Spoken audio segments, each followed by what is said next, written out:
Little tired this morning. Late night last night. NCAA National Championship. Great win by Connecticut. First number, 7 seed to ever win a national championship over a number 8 seed, in this case Kentucky, which was made up of all freshmen. If you're a big NCAA men's national basketball champion kind of guy like I am, very cool. Tonight, by the way, women's championship tonight, 2 undefeated teams. Notre Dame going up against, Connecticut again. So a lot of fun. I'm Gary Sutton. Good morning. This is the Gary Sutton Show on WSBA. You're saying, you're not going to talk about sports all day, are you? No, but hey, you got to mention the national championship, right? Come on. We got a lot to do today, and we're also going to get ready for Washington, D.C., and we're heading down to the Hold Their Feet to the Fire event there tomorrow and Thursday, and I'll tell you about that today and give you a little preview of some of the exciting guests we're going to have on for that. But with us first, an always exciting guest, Charlie Gerow, president of Quantum Communications, and he joins us here on the Gary Sutton Show at his appointed time here on Tuesday morning. Good morning, Charlie. How are you? And good morning to you, Gary. I thought we were going to talk sports the whole hour. But, Well, I'll tell you what, it was a fun game to watch last night, and I say that to Charlie because Charlie is an unabashed basketball fan like I am. You watched the whole game? I watched every minute. I was at a little gathering, so, it was kind of like a Super Bowl party at the beginning, so I didn't watch as intently as I would have liked, but the second half I watched every second. It was a great game. Yeah, a lot of fun last night, and, I hope everybody March Madness is just really kind of cool. It's the best. It's the best time of year for basketball junkies. Last night was as good as it gets. So, I want to get into a lot of things with you this morning, but first thing on the table, I'm going to this Hold Their Feet to the Fire event sponsored by FAIR tomorrow in Washington and also on Thursday. And over the weekend, Jeb Bush had this to say. I think we've got his comment up there somewhere, don't we, Brian? Let's play that for Charlie. They come to our country because a dad who loved their children was worried that their children didn't have food on the table. And they, wanted to make sure their family was intact. And they crossed the border because they had no other means to work to be able to provide for their family. Yes, they broke the law, but it's not a felony. It's an act of love. It's an act of commitment to your family.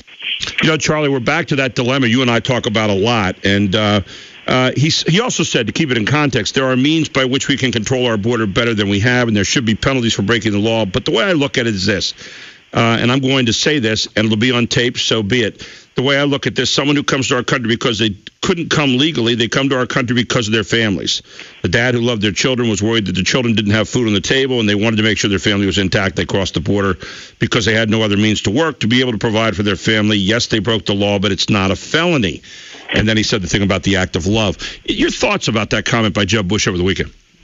Well, Gary, you and I don't necessarily agree on this issue. No, we don't. But I think, Jeb Bush has it mostly right. And bluntly, I know a lot of these quote-unquote illegal immigrants do not come here illegally. They come here legally, and they overstay visas because guess what? It's a great, great place to be, and everybody in the world ultimately would love to be in the United States of America. And so the thing. And by the way, I would add to that, Charlie, excuse me for interrupting, about 2/3 of the people who are illegal in this country come exactly that way through visas that are then overstayed, and then they just go into the population. But go ahead. Precisely, yeah. They're not sneaking over the border or, under the bridge or whatever at night. They're coming in legally through very lawful means and then simply staying here and assimilating into our culture. And as Governor Bush said, they're working. And that, Gary, it seems to me, is something that we should welcome. Additionally, for those who do come here illegally, nobody wants to sanction breaking the law.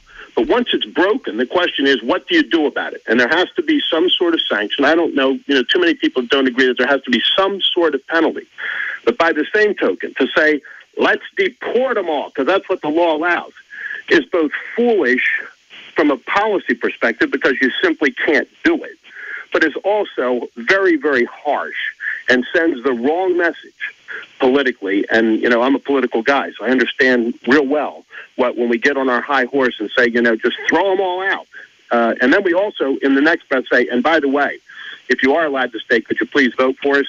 Yeah. Well, and see, here's the other point, though, that I'm not a political guy, and so I don't travel in that same realm.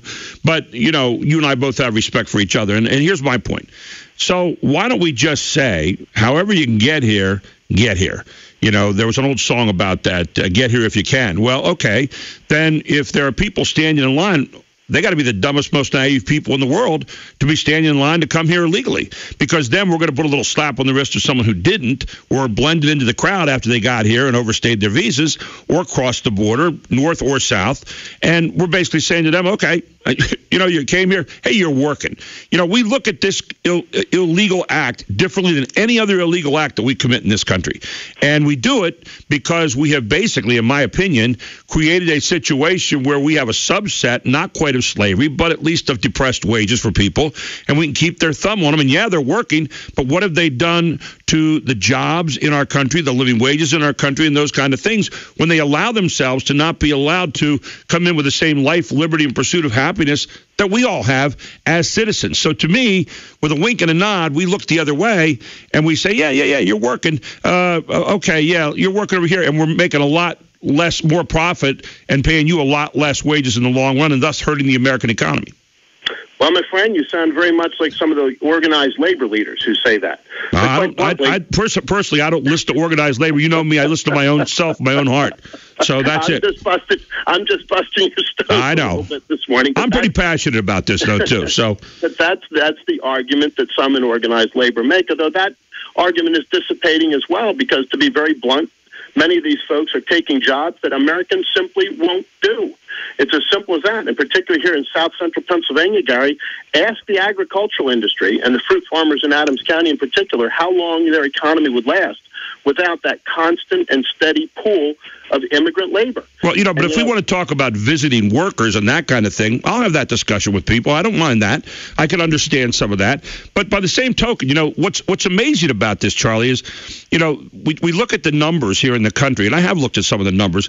The largest area of immigrant workers in this country, illegal immigrant workers in a lot of cases, but immigrant workers, is about 25%, okay? And that's in agriculture. It's 25%. That means 75% of people who are here are doing those jobs. So I look at that and I think, I don't know if that, I've heard that over and over and over again. They're doing jobs Americans don't want to do. I also had a situation, I remember a few years ago, we had Hurricane Katrina, and we had people down there. We had some guys from this area, in fact, go down as part of construction crews to help, which was wonderful. People going down to help out. And they were working as a construction crew, rebuilding some of the businesses and houses. Came in one day, the foreman, and said, hey, you're done today. We have a group coming in from elsewhere. It turned out that there were a number of people from across the border that they managed to get who came in and built, and those guys were out of a gig. So, those kind of things happen. And I guess I ask myself the question, are we a country of laws or a country of almost laws? I'm not in favor of kicking down doors and deporting everybody, but I am in favor of really either standing up and saying we are a country of laws and this is what we do, or we're not. I mean, one way or the other, just declare ourselves and let's go forward. Well, then the question remains, Gary, and I think this is at the heart of the discussion. What would you, Mr. Sutton, do with 14 to 17 million people who are here illegally? What would you do with them? Well, let me throw it back at you, okay? Here's what I would do. Suppose I decided to go out and say, okay, I'm going to enforce laws that I have right now on the books that say, you have to be here legally to be able to work a job, okay, to be able to, do those kind of things. You have to be here legally to be able to vote. You have to be able to here legally to do all the other things you have to do. Now, if you did that, you're going to see a lot of employers running for the hills, because there are a lot of people we know even in this area. There are groups that go out there each day who are going around to restaurants and things like that. Listen, Gary, we already say both of those things. Let's be very clear. We already say both of those things. We say them, but do we do them? Okay, but my question to you is, what would you do? What would I do? That's already the law. If you say the law ought to be that you can't work unless you're here legally and you can't vote unless you're here legally. That's what I'd say. That's already the law. And I don't know of any illegals that are voting. If you do, I think you ought to make that very, very clear to the authorities. But there certainly are people here illegally that are working. Yeah. So the question is, what would you do? Would you say, okay, we're gonna invest billions in trying to go out and round up all these people and get them out of their jobs? No, I'm not going to do that at all. But I am going to. First thing I would do is I would start to enforce things on the border a little bit better than what we're doing right now. I know the president says we have deportations going on. We're avoiding the question, my friend. The question is, what would you do with 14 to 17, maybe more, million people who are here illegally? Well, that's greater than the population of Pennsylvania. I guess what you're going to have to say is, all right, if you're not legal and you can't work a job, what are you going to do? I mean, what are you going to do? That's my question. And here's all I come back to, Charlie, is basically this. I don't want to kick down doors and have the Gestapo going in and all that stuff. But by the same token, we treat this differently. Why do we treat this differently than we treat anything else? I'm coming back and throwing that back at you because if we say, okay, if we're a nation of laws and we believe that those people who work at our jobs, work in our factories, work in our offices, work wherever, okay, work in our hotels, work in our fields, whatever we might want to do, if those people, okay, are not legal, then what are they? Well, I mean, let's be very candid, guy. I'm not sure that it's fair to say that we treat this like we don't treat anything else. The problem is that the numbers here are of greater magnitude than with many other things, but there are lots and lots of quote-unquote criminal activities that go on every single day that simply aren't able to be enforced. Yeah. Think about the number of people who don't file tax returns, for example, a thing that gets in my craw about this time of year. People that simply don't file tax returns. Couldn't agree with you more on that, Charlie. Couldn't agree with you more. Yeah. But there aren't, unfortunately, the resources to go out and round them all up. I wish that. Well, and again, the borders have been made more secure. They're constantly being made more secure. They're never going to be non-porous. I mean, it would be great to say that they would be, but you and I both realize that with thousands of miles of border, we're ultimately not going to be completely non-porous. And the border that's the most trafficked is not the one to the south, my friend. It's the one to the north. I understand that. So, but I also understand the one to the south has a lot of criminal activity, which I'm going to be talking about tomorrow to people who actually live there, who are ranchers there, who are having friends killed there, as we had with a rancher the other year. I guess the only thing that bugs me here so much, Charlie, is this, that, we talk about this, and we talk about it all over the place without saying the word amnesty. And both Republicans and Democrats are as guilty as sin of this, okay? And I've heard them both say it. I see Boehner twisting in the wind right now trying to figure out a way to do this. The last guy that was honest about amnesty was a guy that you helped get elected, and that was Ronald Reagan. And he went to his grave believing he did the right thing. Yes, he did. And you know what? He at least came out and said, I'm giving 3 million people amnesty. I think we had the Simpson-Mazzoli Act follow that up that said, okay, now we got the slate clean. We're gonna get tough on the borders. We're gonna do all this. Here we are, 12 to 16 to 20 million people later. We didn't do a damn thing. Didn't do a damn thing, Charlie. Well, that, of course, wasn't through his administration. No, but I'm saying he was the last guy, in my opinion, that was honest about this whole thing. Yeah, and he believed, as I say, going to his grave, that he did the right thing. And I had breakfast with his son, Michael, the other day, talked for quite a bit of time, and one of the things we chatted about was immigration. He said his father would be appalled over the discussion of immigration, the way it's being done by some of my friends in the Republican Party. He'd be appalled because he would not have said, let's go round up 12, 13, 14, 15, 17, 18 million people and figure out enough frequent flyer miles to get them the heck out of here. I mean, that is a terrible and frankly inhumane message. Then let's do this. And there has to be a pathway to citizenship. You can call it whatever you want, but there has to be a way. Let's call it amnesty. People to correct. Yeah. You can call it whatever you want, Gary. If amnesty is a pejorative word, call it amnesty. Well, but you're saying round up people as a pejorative, and I'm going to say it's amnesty then on the other end of the pole, because that's what it is. I mean, it's just it's not amnesty, because amnesty suggests a blanket get out of jail free card, and nobody that I know of is saying that. They're saying that there ought to be penalties, financial or otherwise. You ought to be at the back of the line, et cetera, but there has to be some pathway to make things right. We do that with everybody, Gary. And, these, unfortunately, are the same messages that got sent to the Irish and the Italians a century ago, and it was the wrong message then, it was the wrong policy then, and, we are a nation of immigrants. All right, then we ought to be encouraging immigration rather than discouraging. Well, then let's do this. Let's just, all the people who are waiting right now, let's just say, okay, doors open, come on in. Let's just make it easier. I mean, because really they're at least doing it the right way. If the other group's going to have to go to the end of the line, let's make the front of the line move a little faster. By the way, I'm not opposed to some immigration reform. I think we need to do that, and I think we do need to make it a little bit easier right now, or a little bit less time involved. So, I'm in favor of some reasonable stuff there. But let's just let them through. I mean, let's just let them in right now, and let's let it go at that, and say, okay, we are a nation of almost laws when it's convenient. That's really what we are. I'm going to come back with you, Charlie, just a second here. We'll take a break. We'll come right back with Charlie Gerow here on the Gary Sutton Show, WSBA News Time 921.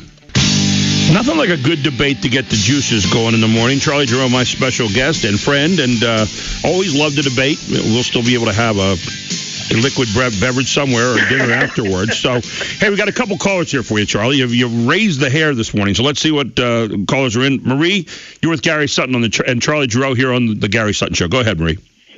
Hey, good morning to you both. Good morning. Thank you. I just wanted to bring up a couple of points that Charlie was bringing up. The whole thing about the first one is about the voter fraud, that he didn't know about people voting here illegally. There's a whole expose in Florida, and they caught people on camera. They weren't here illegally, and they had gone to vote. They were actually on the books. So it does happen. Maybe not at a greater propensity, but it does happen. Okay. The other thing is, nobody's saying kick people out, like you said, but there have been plans and ideas, like with E-Verify and all other kinds of things, to basically make it so unpleasant for people that are here illegally that they no longer come here illegally. But you have a Justice Department that's refusing to prosecute people.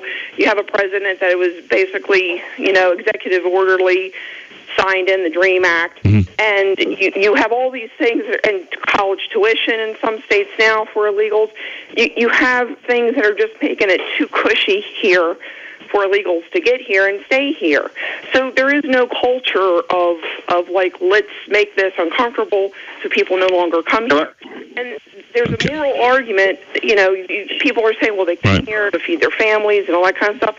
But there are people that are trying to come in here with the same motivation to feed their families, better life for their families, that are trying to do it legally. Let me get Charlie's reaction to that, Marie. Doing it illegally. Let me get Charlie's reaction to that, Marie. Thank you for your call. Charlie? Well, I mean, I'm not sure that there's much to disagree with there, Gary. I mean, you would want people to come here legally, and that's my whole point, is let's open the front door of legal immigration so that the back door of illegal immigration can be closed. But to continually harp on let's get rid of these people is both the wrong message on a policy basis, on a human level, and certainly on a political level. It is the wrong message in so many ways, and frankly, I think it's killing the Republican Party and the conservative movement. Well, the Republican Party doesn't know how to talk about most of their issues right now as it is, I don't think, and I know you and I probably disagree on that, but, I know we probably don't. Well, thank you. I think they could snatch defeat from the jaws of victory anytime they try to run a race, and I think they need to learn how to be able to talk about issues fervently and talk about things like what is the rule of law, and talk about things about what is a good independent attitude in this country. Very quickly, I want to get Tony in here as well. Tony, you're on with Charlie Gerow and the Gary Sutton Show. Good morning, Tony. Go ahead. How you doing this morning, Gary? We're doing well. Say good morning, Charlie. Hey, first I want to commend you for your integrity and for the wonderful show that you have. Well, thank you. I appreciate that. Put on each and every day. The other thing, I am an American of Mexican descent. Okay. Both of my grandfathers came here from Mexico to be American. Okay. Not to live off the American dole, not to, get the welfare and everything else that's going on, but to work, to be productive citizens, to be true Americans.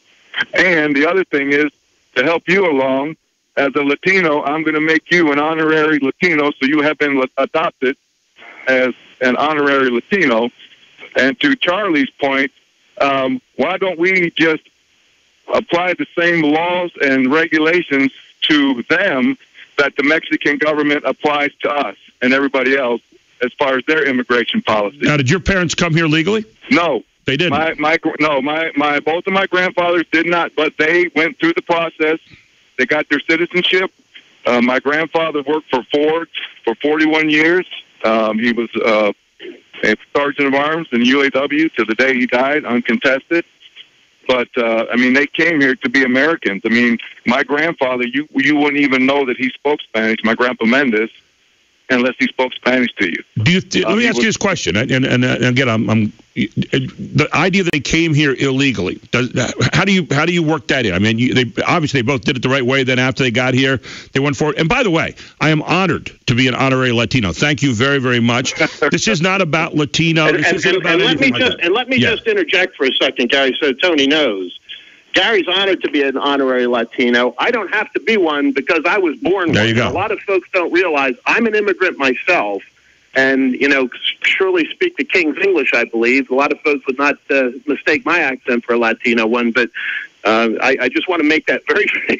I'm actually Scotch Irish. I'm actually Scotch Irish, now Latino also. And but my parents were kicked out of Ireland and came here, and we were part of the NINA group. No Irish need apply. Those signs hung in the window. So I know about a little bit about those kind of things from my grandparents and my great grandparents. But just reaction to that, Tony. Go ahead. But I just as far as my grandfather coming here, he came here to be an American, to be a part of the process society, to get a job, to pay taxes. My grandfather never took a dime, from anybody. He worked for everything that he had. Unfortunately, nowadays, the Department of Agriculture, they advertise to come here. They show people what they need to do to get welfare and everything. I don't mind. And like I said, I understand why people want to come to America and be here. But if you're going to be here, be a productive member of society. Well, how about if we said to people, okay, you can come here as a guest worker, and we're going to give you a chance then once you're here to maybe make application then for American citizenship. What would that be? That would be a little bit more of a legal process. I might have a little easier time with some of that. The intentions, I understand the intentions. If I was sitting where your grandfathers have been, I'd be doing the same darn thing, Tony. I'm not saying they shouldn't try to come here. I would do the same thing, but by the same token, do we come through the front door or do we come through the back? That's all it is. And for the people that are standing at the front door, why even stand there? Hell, get out of line, go back through and come across. You have an intention to be an American citizen, then just do what your grandfathers did and everything's okay, right? Am I right? Like I said, hopefully. Am I right or wrong? I was. You were saying a lot of stuff in my earpiece here. So immigration then is just immigration. Just come across, get here if you can, whatever way you can. And if you want to be an American, that's all you have to do. So why have legal immigration? There is no reason. I think I'm going to start using that message. But Tony, great stuff this morning, and thank you for the honorary title there. Charlie, final minute here with us. I apologize, but why? Let's just make it immigration. It's a great country. People want to come here. They love it. Doesn't matter who they are. We'll be human. Doesn't matter who you are. Just come on in.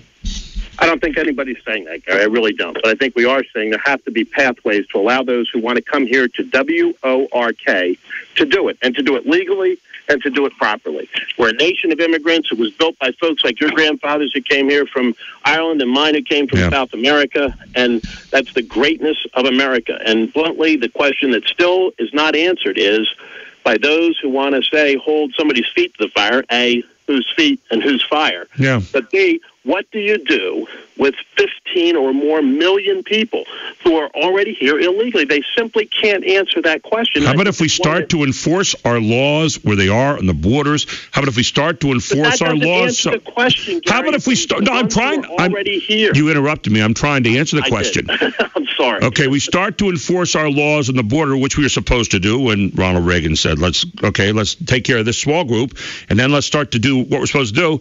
And then second thing is, let's start penalizing employers who cheat by bringing in illegals and paying them next to nothing and bringing down our wages. Why don't we start to make sure that where we catch illegals, we do deport those people when they are doing things wrong? Okay, why don't we start with that? Why don't we start to make sure that all of our laws where we have people who are employed have to be for American citizens or guest workers? Okay, why don't we start doing that? Why don't we start to really enforce E-Verify? Those would be things. That's what I would do. Now, if you do all those things, then you've got people saying, okay, maybe the best way to get in this country is through the front door. I'm going to come that way, and now I can get a job, and now I can work. That's how I would handle it. With all due respect, my friend, we're doing every one of those things. I don't think the Obama administration is doing some of them particularly well. You know what? You and I both know the bureaucratic government. Every one of those things, though, is already on the books and should be being done more aggressively. But they're not. But Gary, we still have entire states, more than the population of Pennsylvania, here illegally. And that's the thing that I just don't get that the folks we just are going to continue to illegal immigration don't have an answer for what we do with them. And the other thing is, for Republicans and for Democrats, and let's get down to nitty-gritty, we need to mince some more voters. And that's what both of them are trying to. Republicans clumsily going about it, Democrats loudly going about it, not quite saying amnesty, but saying just everything up to it. So that's the dirty part of the whole darn thing, too. Anyway, you and I meant to go to about 5 different things with you today, but thank you for a great debate. I always appreciate it, my friend. You know that. Gary, I always love being on with you. We could have talked about NCAA basketball. I'm ready. I'll catch you in another moment on that one, okay? Always a pleasure. Take care, my friend. You too. Bye-bye. Take care. Charlie Gerow with us here on the Gary Sutton Show. Yeah. You get the idea. I'm a little bit, I won't say hard on this, but think about it. If illegal immigration's okay, then any kind of immigration's okay, isn't it? I'm Gary Sutton. Back with Ryan Fox to take your financial pulse here on the Gary Sutton Show on WSBA.